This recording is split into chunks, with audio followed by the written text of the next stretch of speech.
Hello students, welcome to EPG Pathshala. I am Dr. Sanjay Roy, Associate Professor, Department of Social Work, University of Delhi. Today we are going to talk about relevant topic, scheduled caste community engagement. After completing this module, you will be able to understand the meaning, the concept, scheduled caste, identify the issues and problems, constitutional provisions, 5-year plans, and the welfare programs schemes for scheduled caste communities in India. Let's talk about the introduction. The status and position of scheduled caste is always been marked as question mark in the history of India. Even today, they have been suffering since long. In today's contemporary times, also they are facing enormous problems, but the extent of suffering is less as compared to previous time. For improving their conditions, government are taking various steps, like specific laws are being made for them, specific programs and schemes are introduced, commissions are made for their betterment, and by means of reservation also, government is trying to improve their conditions and overall development. Specifically, our constitution guarantees justice and equality of opportunity to all its citizens. Recognizing the inequality in our social structure, the makers of the constitution argue that weaker sections have to be dealt with on a preferential footing by the state. Accordingly, the constitution provided for protective discrimination under various articles to accelerate the process of building for an egalitarian social order. Let's talk about the meaning of scheduled caste. What are the meaning of scheduled caste? Scheduled caste basically are named as Shudras or Harijans.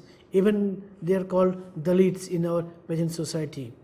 They occupied the lowest position in caste hierarchy and have traditionally been neglected throughout our long cultural history and social history.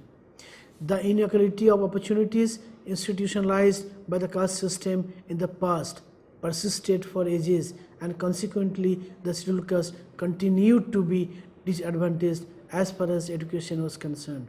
They have been victims of alienation, poverty, illiteracy, disease, and all sorts of exploitation and superstitions. Although since independence, a lot of efforts have been made by central and state governments for their social, economic, and educational condition is still alarming. Nowadays, a particular term Dalit is loosely used to mean as scheduled caste of India.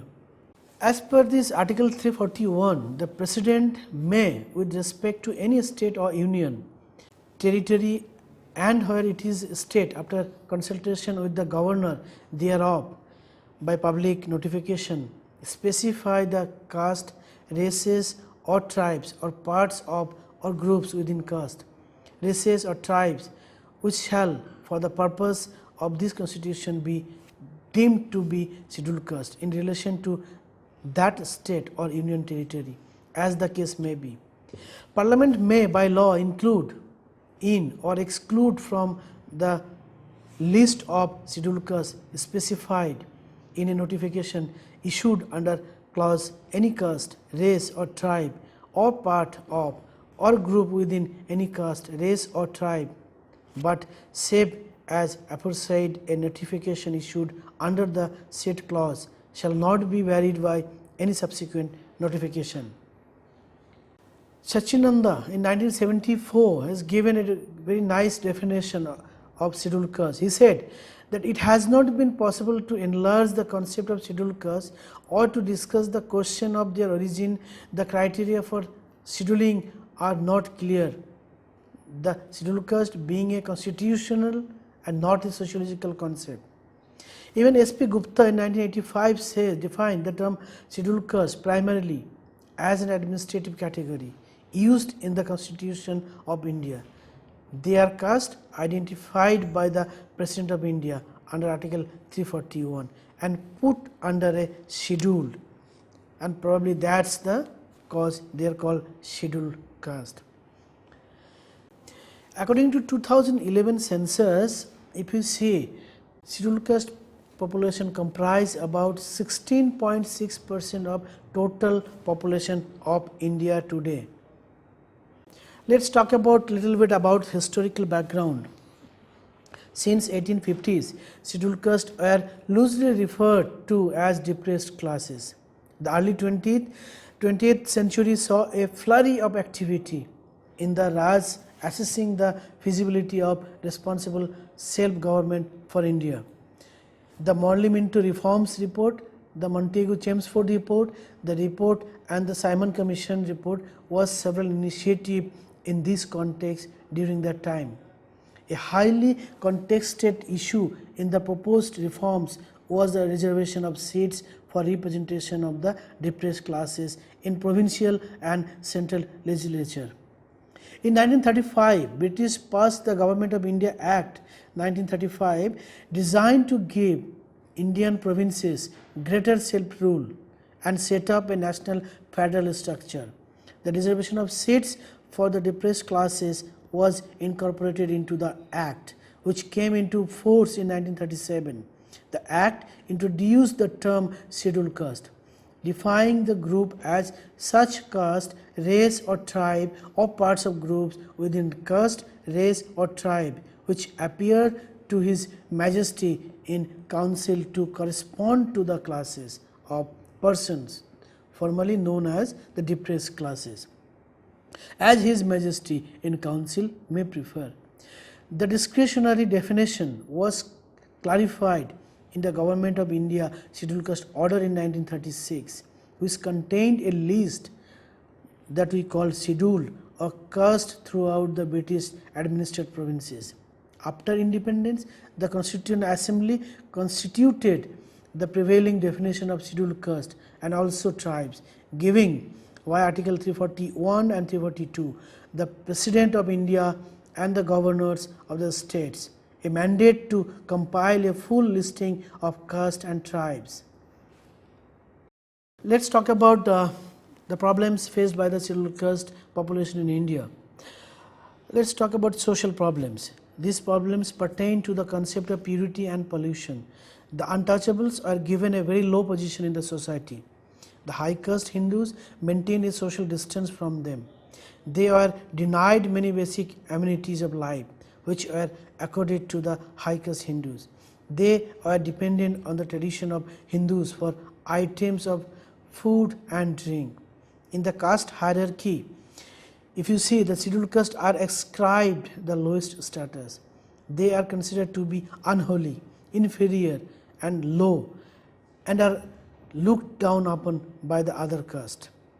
They have been suffering from the stigma of untouchability. Their very touch is considered to be polluting for the higher caste. Hence, they have been treated as the servant of the others caste population of India.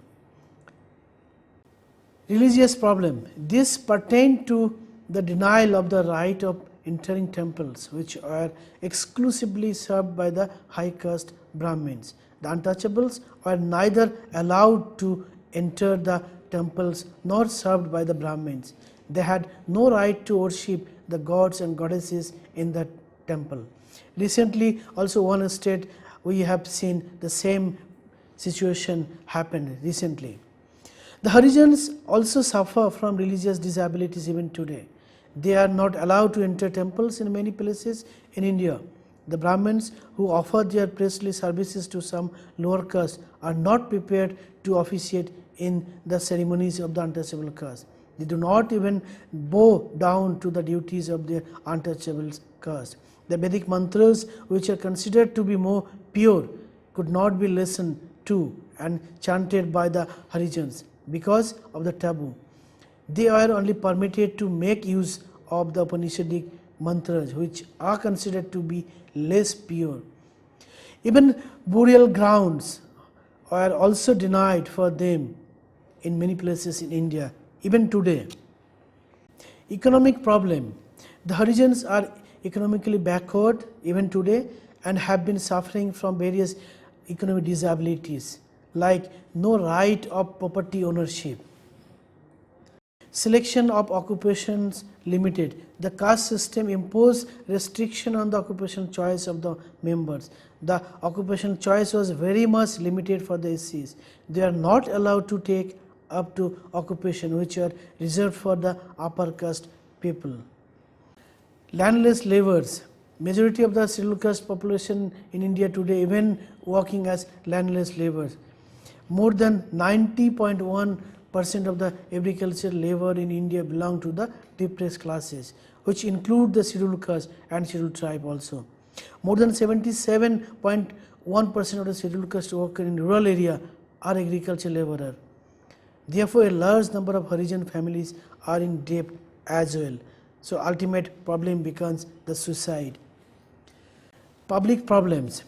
For a long time, the scheduled caste, who are also named untouchable caste, are not allowed to use public places and avail of civil facilities such as the village wells, ponds, temples, hostels, schools, hospitals, lecture halls, dharmashala, etc. They are forced to live on the outskirts of the towns and villages during the early days. Even today they are segregated from others. There are states you will find the same kind of segregation it is prevailing still today. Educational problem. Traditionally the untouchables are deprived of getting education. They are not allowed to use public educational institutions. Even today most of the illiterates are untouchables in India. The Harijans are forbidden from taking up to education during the early days. Sanskrit education was denied for them.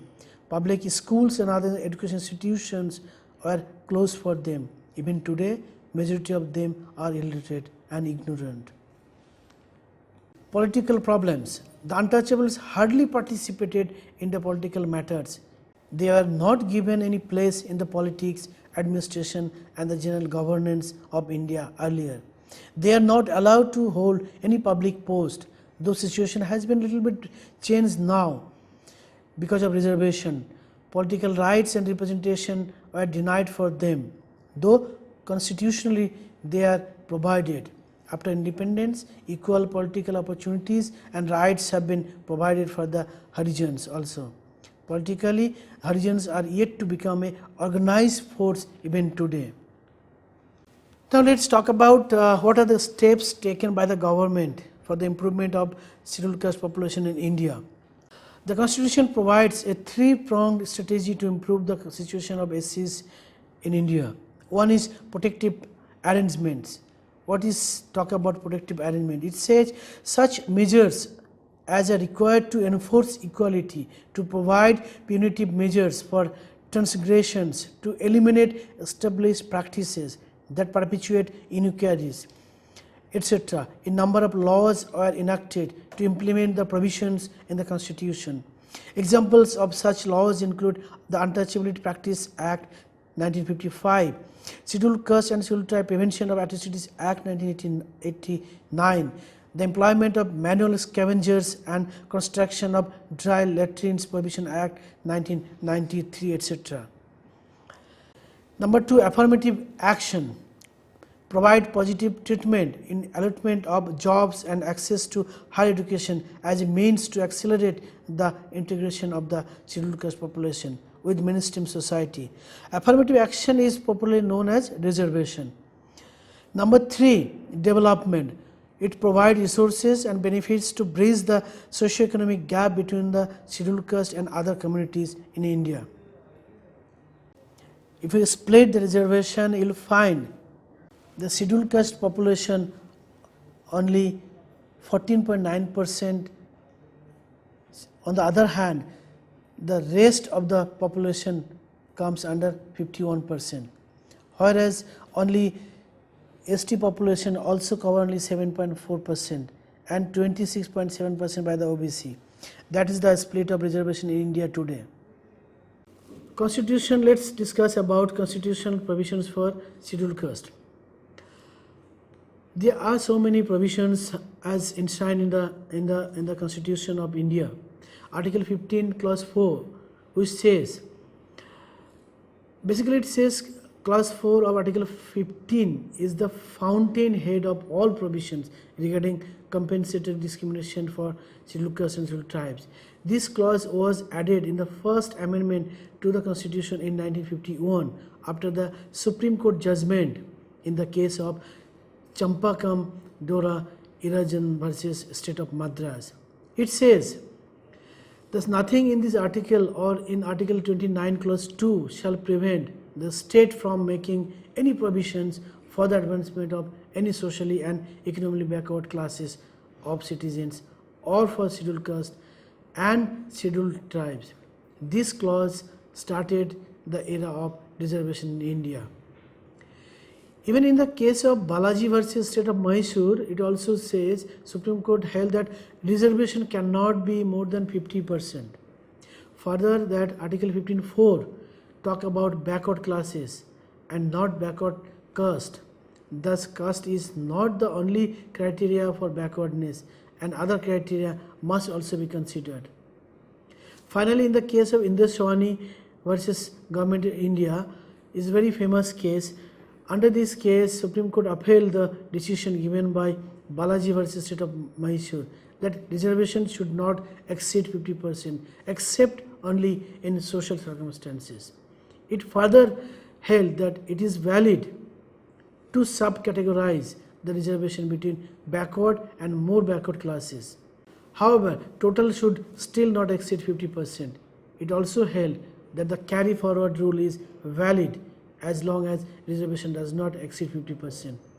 Article 15 clause 5 talk about, actually this clause was added in 93rd amendment in 2005 and allow the state to make special provisions for backward classes, for SCs and STs, for admissions in private education institutions, aided or unaided. Article 16(4), under this clause, this says that the state to reserve vacancies in public service for any backward classes of the state that are not adequately represented in the public services. Article 16(4) clause A, this allow the state to implement reservation in the matter of promotion for SCs and STs. Article 16(4)(b), this allow the state to consider unfilled vacancies reserved for backward classes as a separate class of vacancies not subject to a limit of 50% reservation. Then Article 17, which is more important in terms of the SCs and STs, it says, and it abolishes untouchability and its practices in any form in India.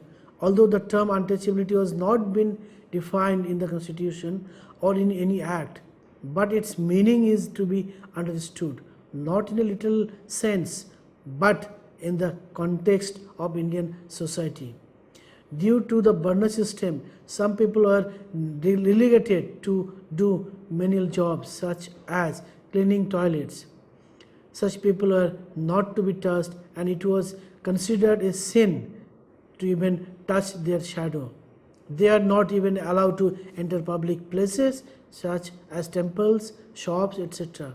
The Constitution strives to remove this abhorring practice by not only making the provision a fundamental rights, but also allow punishment to whoever practices or abets it in any form. Towards this end, protection of civil rights was enacted in the case of State of Kerala versus Appa Balu English. Supreme Court upheld the conviction for preventing a lower caste person from filling water from a bore well. In Asiad Projects Walker case in 1982, Supreme Court has held that right under Article 17 is available against private individuals as well, and it is the duty of the state to ensure that this right is not violated at all. There are also constitutional provisions for scheduled caste population in India, like under Article 19 clause 5, it allows the state to impose restriction on freedom of movement or of residence in the benefits of scheduled caste and scheduled tribe. Article 23 clause 2, it says nothing in this article shall prevent the state from imposing compulsory service for public purposes and in imposing such service, the state shall not make any discrimination on the ground only on religion, race, caste or class or any other of them. Article 24 also talk about provision of employment of children in factories. No child below the age of 14 years shall be employed to work in any factory or mine or engaged in any other hazardous employment, provided that nothing in this sub-clause shall authorize the detention of any person beyond the maximum period prescribed by any law made by Parliament under sub-clause B of clause 7, or such person is detained in accordance with the provision of any law made by Parliament under subclause A and B of clause 7. It's seen that children with poor socioeconomic background from all communities, including scheduled caste, are employed as working children. Child labor is prohibited in any form. As per RTE Act 2009, all children need to be enrolled in schools on full-time basis. The picture is again very alarming in India even today. Article 29 clause 2 says, no citizen shall be denied admission into any educational institution maintained by the state or receiving aid out of state funds on grounds only of religion, race, caste, language or any other of them. Even Article 40 talk about, it says the reservation in 1/3 seat in Panchayat for SC and STs. Even Article 46, it says it enjoins the state to promote with care the educational and economic interest of the weaker section, especially SCs and STs. Article 164, it appoints special minister for tribal welfare in the state of MP, Bihar, Odisha. Article 275 also talk about the special funds for these communities. Article 330, it also talk about that seats shall be reserved in the house of the people for scheduled caste population in India. The number of seats reserved in any state or union territory for the scheduled caste or scheduled tribe under clause 1 shall bear as nearly as may be the same proportion to the total number of seats allotted to that state or union territory in the house of the people as the population of the scheduled caste in the state or union territory or of the scheduled tribes in the state or union territory or part of the state or union territory as the case may be, in respect of which seats are so reserved, bears to the total population of the state or union territory. Article 339 also says it allows the central government to direct states to implement and execute plans for the betterment of SCs, also for STs. Article 340 also allows the President to appoint a commission to investigate the condition of socially and economically classes and table the report in the Parliament. Let's talk about 5-year plan and programs for scheduled caste population in India. We have so many plans till now, but let's talk about the draft 12 plan, 5-year plan, what it was talk about. The draft 12 5-year plan basically focus on the improving the quality of school education, which means extensive and improved teachers training, upgrading curriculum and enforcing of accountability in teachers attendance. It has also stated that there is a need to expand capacity of secondary and higher secondary schools, which means that specific efforts will have to be made under Rashtriya Madhyamik Shiksha Abhiyan to attain social and educational equity. The draft plan itself has the title Faster, Sustainable and More Inclusive Growth, an approach to the 12 5-year plan. The scheme and programs for the welfare of scheduled caste of the Ministry of Social Justice, Empowerment of Government of India, it has included centrally sponsored scheme of pre-matric scholarship for scheduled caste population in India, central scheme of Rajiv Gandhi Fellowship to pursue program of higher education. There are central sponsored pilot scheme of Pradhan Mantri Adarsh Gram Yojana. There are Babu Jagjivan Ram Chhatravas Yojana. There are post-matric scholarship pre-matric scholarship for children of these engaged in unclean occupation, top class education for SC children and self-employment scheme for rehabilitation of manual scavengers. Scheduled caste sub-plan, it has also prepared by the government of India the National Overseas Scholarship Special Education Development Program for scheduled caste girls belonging to low literacy areas, upgradation of merits of SC children, free coaching for scheduled caste students, and institutions like National Scheduled Caste Finance and Development Corporation NSFDC. There are also National Safai Karmacharis Finance and Development Corporation NSFDC are working for the cause of the scheduled caste population in India. So from the above discussion, okay, now let's talk about the summary part. Though the picture seems to be very good and rosy now today, but it is all in theory. If you see the practical aspect, millions of marginalized scheduled caste population are not provided the basic equality of education and other basic services.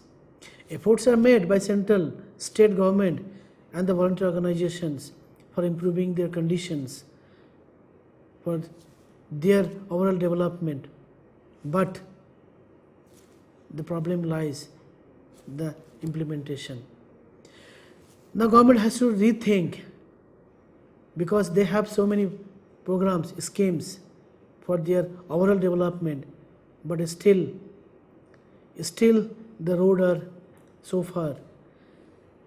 It is a duty of government, other stakeholders of the society to think and proact for their overall development and their understanding their culture and their situation. Thank you.